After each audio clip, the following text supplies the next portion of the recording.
राजधानी लखनऊ में उत्तर प्रदेश सरकार के पर्यटन एवं संस्कृति मंत्री जयवीर सिंह ने संगीत नाटक अकादमी सम्मान समारोह 2026 को लेकर आयोजित प्रेस वार्ता में प्रदेश की सांस्कृतिक उपलब्धि और कलाकारों के सम्मान से जुड़ी जानकारी साझा की। उन्होंने बताया कि वर्ष 1965 में स्थापित उत्तर प्रदेश संगीत नाटक अकादमी पिछले 6 दशकों से संगीत, नृत्य, नाटक, लोक संगीत और लोक नाट्य की परंपरा के संरक्षण, संवर्धन और प्रशिक्षण का महत्वपूर्ण कार्य कर रही है। मंत्री ने कहा कि मुख्यमंत्री योगी आदित्यनाथ की प्रेरणा से प्रदेश के सभी 75 जनपदों में शास्त्रीय गायन, वादन, नृत्य, लोकगीत और लोक नाट्य की विभिन्न विधाओं में कार्यशालाओं का आयोजन किया जा रहा है। साथ ही नवोदित कलाकारों को मंच उपलब्ध कराने के लिए प्रतियोगिताएं तथा नवांकुर योजना भी संचालित की जा रही है। उन्होंने बताया कि अकादमी द्वारा वर्ष 1970 से अकादमी रत्न सदस्यता और अकादमी पुरस्कार प्रदान किए जा रहे हैं तथा अब तक लगभग 510 कलाकारों को सम्मानित किया जा चुका है। किया जा रहा है। इसमें जो हमारी 1970-71 से संगीत नाटक अकादमी साल में विभिन्न कलाकारों को, विभिन्न विधाओं के कलाकारों को राज्य स्तरीय पुरस्कार से सम्मानित करती चली जा रही है। अब तक 2020 तक 510 कलाकारों को इस अकादमी के द्वारा पुरस्कार देने का काम किया गया है। अकादमी सम्मान समारोह 2026 का 2026 में 21, 22, 23 और 24 में अकादमी पुरस्कार, सफदर हाजमी पुरस्कार और बीएम शाह पुरस्कार सहित इस साल 51 कलाकारों को राजभवन में माननीय महामहिम राज्यपाल जी के कर कमलों से पुरस्कृत करने का काम किया जाएगा। तो चीज की हो गई कोई आगामी 5 तारीख को ये राजभवन में कार्यक्रम आयोजित है, जिसमें विभिन्न विधाओं के महत्वपूर्ण 51 कलाकारों को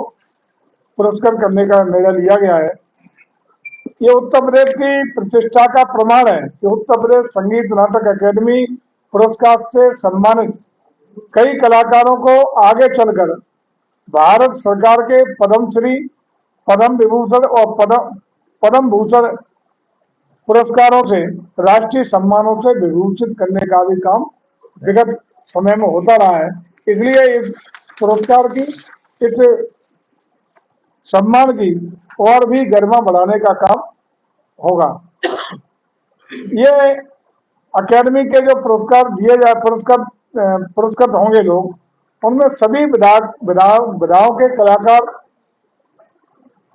होंगे, जिसमें संस्कृति विभाग के कार्यक्रमों में प्रदर्शन पर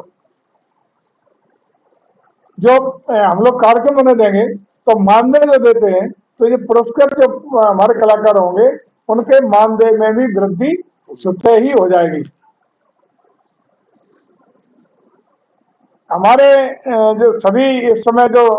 कार्यक्रम चल रहा है, गुरु शिष्य परंपरा, जितने लोगों को ये हम लोग पुरस्कार देंगे उनकी मानदेय में वृद्धि होकर अभी इनको 70,000 रुपए हो जाएगी पर कार्यक्रम।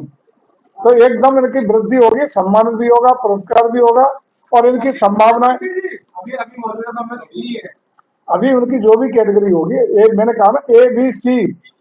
3 कैटेगरी में अलग अलग हैं, लेकिन अब इनका जैसे ही पुरस्कृत हो जाएंगे तो इनका 70,000 रुपए का मानदेय हो जाएगा, जो अलग से विशेष कैटेगरी में आ जाएंगे। अभी गुरु शिष्य परंपरा के अंतर्गत संस्कृति विभाग के द्वारा विभिन्न विधाओं में इस गर्मियों की छुट्टी में, क्यों गर्मियों की छुट्टी बच्चों के स्कूल बंद हो जाते हैं, तो हम लोगों का प्रयास है कि गुरु शिष्य परंपरा के तहत ग्रीष्मकालीन कार्यशालाएं सभी 75 जिलों में संगीत नाटक अकादमी के द्वारा आयोजित की जा रही हैं, ताकि जो बच्चे संगीत की विभिन्न विधाओं में अपनी रुचि रखते हैं, इन छुट्टियों का सदुपयोग उसमें कर सकेंगे, अपनी रुचि के अनुरूप इसमें वो जुड़ने का काम कर सकेंगे। जो हमारे संस्कृति विभाग की जो संस्थाओं के द्वारा नवोदित बाल किशोर युवा कलाकारों की खोज, इसके कार्यक्रम भी सभी संभागों में शास्त्रीय सुगम गायन राज्य नाटक की प्रतियोगिताओं का आयोजन करके इन कार्यक्रमों को चलाने का भी काम किया जा रहा है।